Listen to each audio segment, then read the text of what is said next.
have started to record. Yeah, I will just dress up.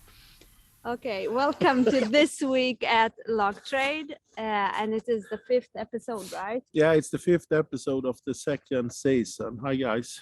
And today we're actually recording in this amazing park in Malmö, in Sweden. Yeah, is it Slottsparken or Kungsparken, or it's both?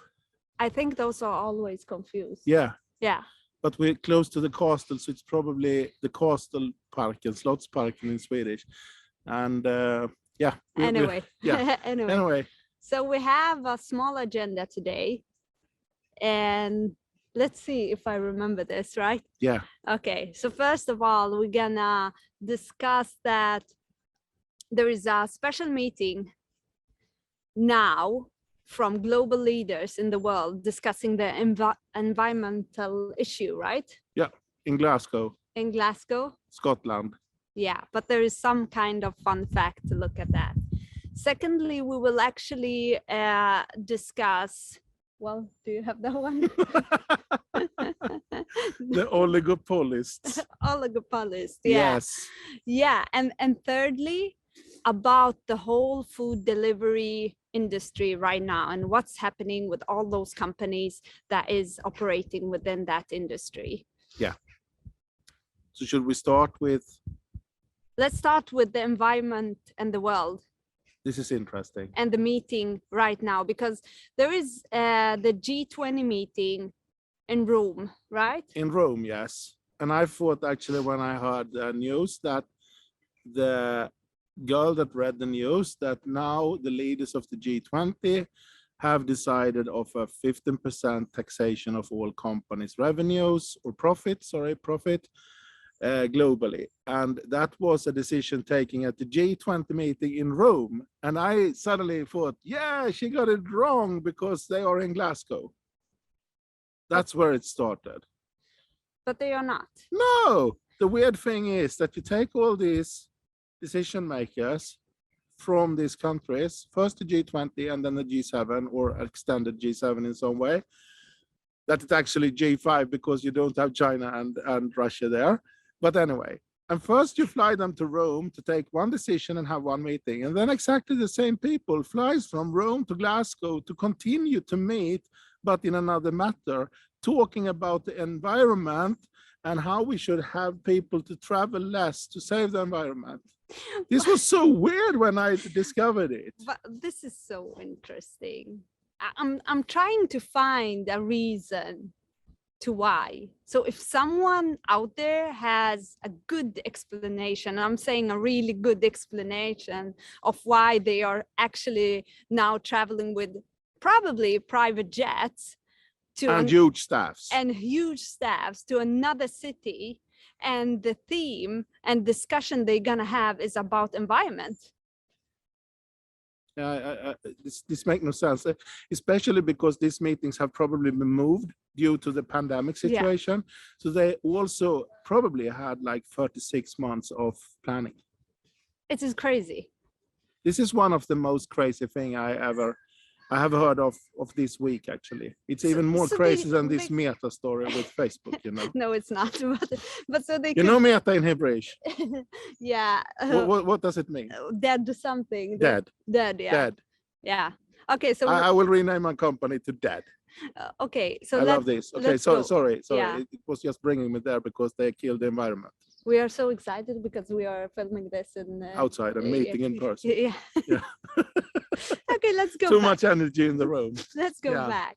So first of all, they could have taken the two meeting in Glasgow, right? Or in Rome. Yeah, but since they planned Glasgow for like, I heard another girl that's been running these type of conferences in Paris and in Copenhagen. They are planned for 3 or 4 years before, and there are huge amounts of logistics. They have put electrical buses there. They have secured the whole place with taking test of COVID, having people to sleep inside even the conference area because they are negotiating all night. If you have all that setup set for this big conference, why should you set a parallel setup in Rome 3 days before? Yeah. It makes no sense. Yeah, because it's within the same period, so it's not like 2 weeks. It's not like in in August and between. then in November. Yeah, It's like 29 of October, and the other one is starting the day after. yeah.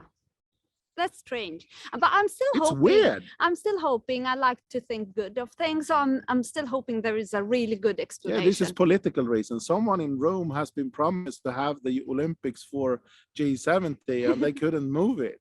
That's probably it. And as long we're taking those decisions and keep to those decisions, this is for. I will make a statement now coming from the Prime Minister of Great Britain yesterday. If you saw him on television, did you see him with the hair all over? Yeah. Blah blah blah blah blah blah. He said for like 30 seconds yesterday when he was attending the G7 meetings. And I would say go to Rome and say blah blah blah. Move them over to Glasgow. This is the proof of not doing, just talking. But how do you think that the first decision they made in the G20 meeting in Rome regarding the 15% of taxes for all companies globally, how do you think that will affect Sweden? I think unfortunately, this will have a negative effect on Sweden, because Sweden is a country where everybody pays the taxes, and we have a huge amount of international export industry. And we have always collected, but part of them are paying home their profit.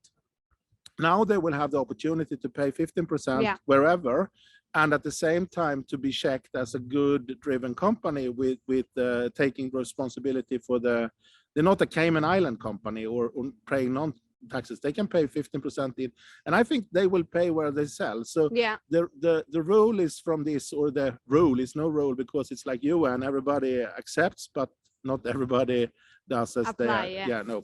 And the intention, at least, is that you will pay 15% according to where you sell your products, where you have your turnover. So if you have huge sales of Swedish cars in the US, that's where you will pay this 15% of that part, like 60% maybe will pay in the US. So I would say that US is the big gainer from this, and they were the driver of it. But still, it's better than people is not paying taxes. Yeah, of course. Yeah. Okay, let's move to the food delivery industry. So in Sweden, known for most people like Foodora, I would guess. Yeah. And other competitors, there are alternatives to that. Globally, Uber Eats, DoorDash, Grubhub is the big ones in the US. They have been on the market now for soon 7, 8, almost 10 years. Coming actually invented in Palo Alto from Stanford, the first one, Grubhub. DoorDash came a little bit later. Grubhub actually started with just taking orders for the restaurant without involving the restaurant. So suddenly someone just stood in the line at the McDonald's and buying a meal for someone else, and McDonald's didn't know that this someone else bought this on Grubhub on the net. So that was really weird from the beginning. Why is this guy coming back and picking up Big Mac and Company for the 5th time in an hour? But they all keep popping up, right? Keep popping up. There's so many players right now, and some people are calling them the new local butler. Yeah, we have that term as well. That's a very good local butler. So before the pandemic, the demand was increasing for those services, and they were running with no profit, right? They were in what they call a growth state, so they shouldn't make money, just grow. So the pandemic hit and the demand increased even more, crazy increase. Yeah, it went from just going from these chains, mostly chains, having this service like McDonald's and others, and now to everybody. Yeah. So that was the new way of going to eat restaurants food. It's you order it online. That's the new normal after the pandemic hit. And now almost 3 years. No, it's soon 2 years from the pandemic. I'm sorry to say, you've been home too long now. Okay, 2 years. But soon 2 years. 2 years. Yes. 2 years. And they are still non-profit. No one is making money due to even that the fact was that pandemic raised the market for them with several 100%. Yeah, and that is odd. That is actually proven that the business model is not working. You can't, as a consumer, expect someone else to bring your food for around $2 to $3 for a delivery plus some tip. It's not profitable. And that brings me also into the comparison. How much should you pay for a delivery of a package? Yeah. And also, This is too little, because they are not profitable, even they are just running the food from one restaurant local to you. And we expect this with packages coming from China. yeah. And remember that that is the industry or the type of businesses that having people with almost the lowest wages as well. Yeah. The people with smallest number of alternatives to do something else, you can also say. And that's what they're using. So they pay less than others get paid in the industry. Yeah. And they have very few alternatives. So they are taking these jobs anyway. And still, they are not profitable. And I can say they are cutting like 20 to 30%, depending on the government law. In California, it's maximized to 20.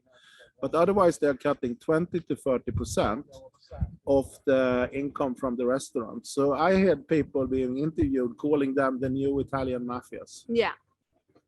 And this is really interesting. At the same time, if you look for the official reason, when you look at those companies, it is often because they had to expand so much as well. Yeah. But I really think that there is some wrong in the business model itself. It is.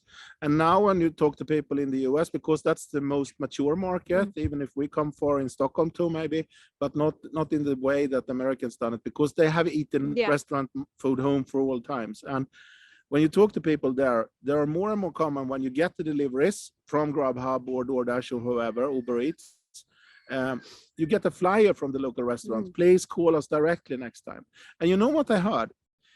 Even if you call a restaurant and you use the number from Grubhub, for instance, they got a commission because you called them. Oh.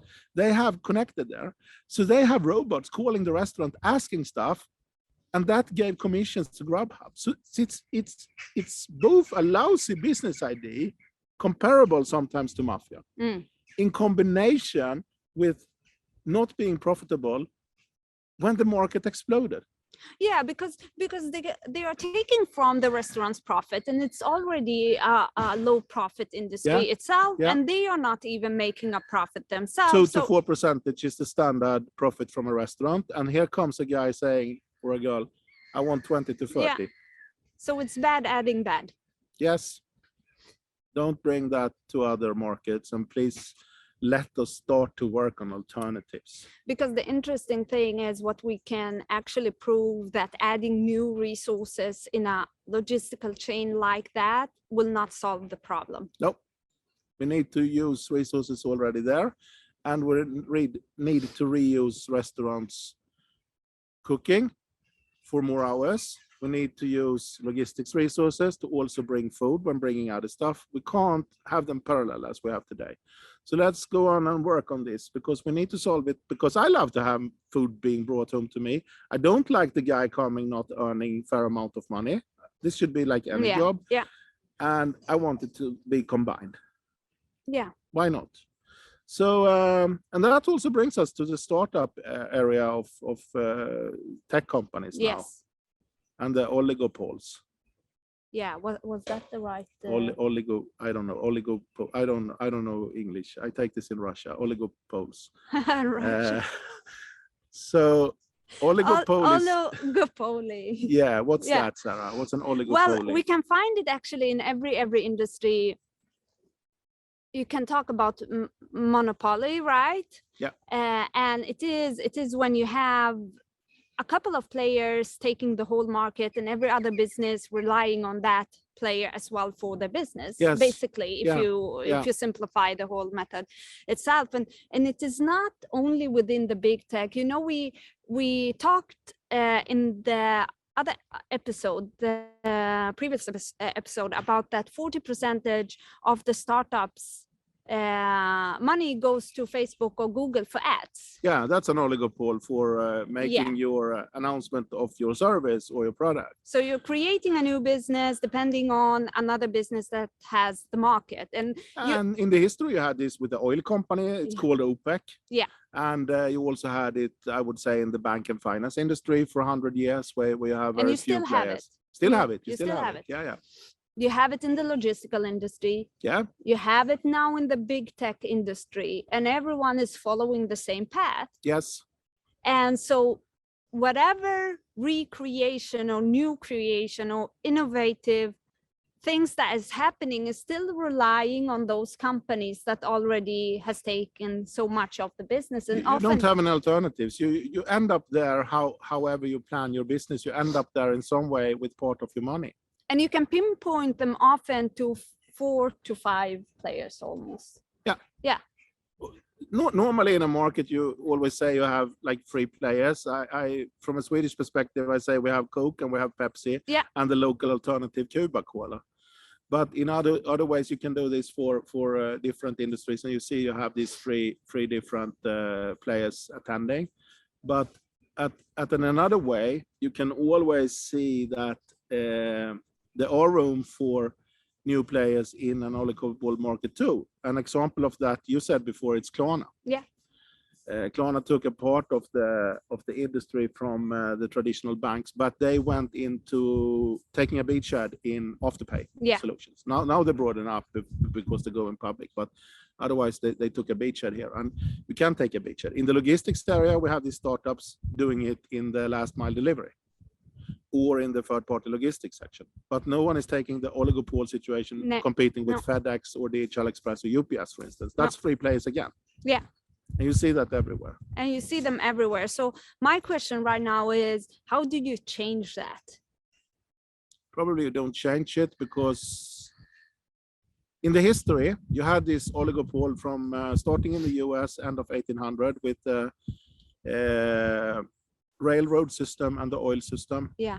The government broke it up, make even the people owning it even more profitable, but still they created a competition in the market. In the mid of the 90s, the government broke up Microsoft, because Microsoft had a monopoly actually on the interface to the user. So when Microsoft introduced Internet Explorer, for instance, they killed Netscape and all the competitors because you didn't need them, because it was bundled. Yeah. They were actually planning to do an MSN, Microsoft Network. That would have killed the internet. Now Facebook did it anyway, but that Microsoft was planning. And after that, they split Microsoft up, said that the Office and the application part should be one, the Internet Explorer should be one, and the operating system Windows should be one. And that makes the possibilities for everyone else to go in and compete. So looking back at history, what we need now is the government to go in and break this up. To quote Scott Galloway again, fucking do something. Yeah, really. That's what he really meant, was do something with the big tech. His prediction is if you split Amazon, for instance, they should be split in AWS for one thing, Amazon for one thing, maybe Amazon in 3 things. That will make Jeff Bezos even richer in a short term, and that's what we need to accept, because it will raise the capitalists. The capitalist works that it will raise 4 times more value because you get more focused different companies, still on a monopoly oligopole situation.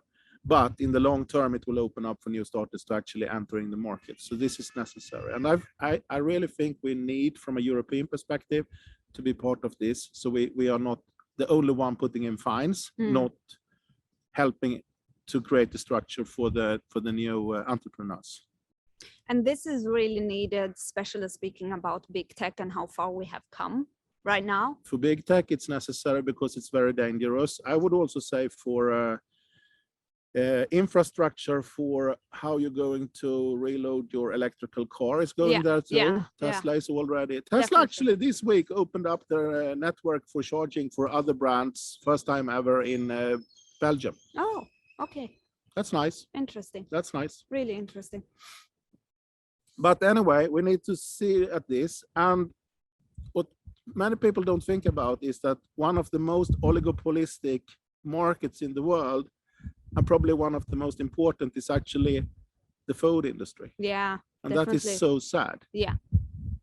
The energy market we can change because we go from coal to batteries to solar power, but it's very hard to change how we get our food. And the food is really oligopole in all matters, from the production, the products we use for production, the tractors and the things we use for harvesting and everything, the distribution, on a certain level from Nestle, Procter & Gamble, and those guys, and to the resellers. Yeah, but that's I really think, and the food is a little bit more difficult, right? It's the hardest. Yeah, Food is always the hardest because you have all this regulation, you have high brand awareness, you have a long history. You know, people start to choose what they eat between. I think they say the same way you choose the music you listen to, 12 to 22. yeah. It's probably where you pick your photo. So if you had O'boy when 12 to 22, O'boy for your international players is a very bad thing we drink in Sweden. A chocolate, what is it? It's like drinking chocolate. Chocolate. It's not real milk or chocolate something. milk. It's It's chocolate chocolate powder. look-alike. Yeah, a chocolate powder you put in milk. Oh boy, I think boy, it oh boy. exists everywhere. No, it's a Swedish. It doesn't. No, that quality you can't sell anywhere. It's most sugar and a little bit of chocolate. Yeah. Okay. So that's not even called a cocoa product. It's called a boy. Yeah, it's a sugar. Yeah, sugar with flavor. Okay. It's like water with taste of pear, for instance. But that's not still a soda. It's just water with pear. A boy is just sugar with smell of chocolate. Okay, we ended up there. And yeah. Anyway, the food industry is, I believe, the most difficult one to really break up, and it's also needed as well. It is the most needed. For the long-term sake, it's need to be disrupted in many ways, and we need to bring back the knowledge and the production of food to be more environmental safe, sustainable, and closer to where you live, and also closer to your attention what you're eating. Yeah, you should know your happy cow that you drink milk from.